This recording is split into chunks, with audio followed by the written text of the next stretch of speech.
vous vous lancez dans la lecture audio de l'analyse littéraire de Mémoires d'outre-tombe, célèbre ouvrage de François René de Chateaubriand.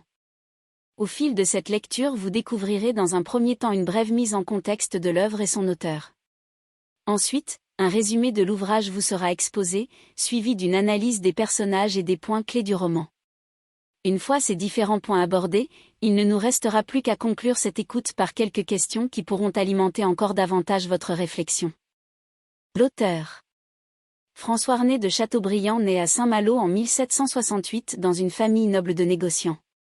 L'adolescent solitaire grandit dans l'austère domaine de Combourg, principalement entre sa sœur Lucile, un père hautain et une mère dévote. Hésitant sur son avenir professionnel, il visite l'Amérique du Nord à 23 ans. Exilé en Angleterre en 1793, ce royaliste condamne les violences de la Révolution. Revenu en France en 1800, il connaît le succès littéraire. Il se rapproche alors du monde politique, un temps fasciné par Napoléon, il réprouve ensuite le Premier Empire. Sous la Restauration, il est ambassadeur, puis ministre des Affaires étrangères. Après la chute des Bourbons en 1830, il se réfugie dans ses souvenirs et défend les thèses légitimistes. Il meurt en juillet 1848, à l'aube de la Seconde République. L'œuvre. Dès 1803, Chateaubriand avait déjà pour projet de rédiger ses mémoires dont il s'occupa par intermittence, lors de ses périodes d'inaction forcée. La première partie fut écrite entre 1811 et 1822, dans un premier jet intitulé Mémoires de ma vie. Le reste fut composé à partir de 1830, date à laquelle le projet des Mémoires d'outre-tombe se précisa. Chateaubriand n'avait initialement prévu que 3 parties correspondant aux époques de sa vie, sa jeunesse, sa carrière littéraire et sa carrière politique.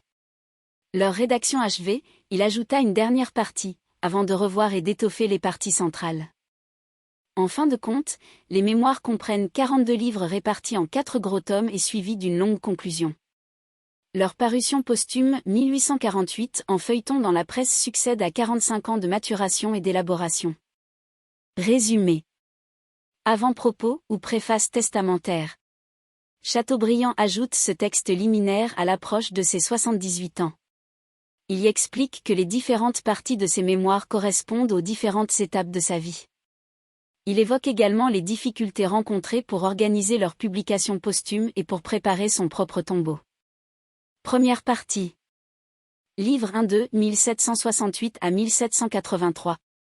Chateaubriand parle de la Vallée aux Loups, le domaine qu'il a acheté pour ses vieux jours. Ensuite, il évoque ses racines nobiliaires et les soucis d'héritage de ses ancêtres, qui les ont progressivement menés à la ruine.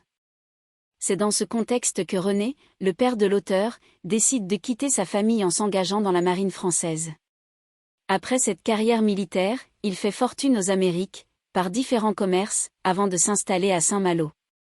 François René décrit son père comme un être taciturne et rigide.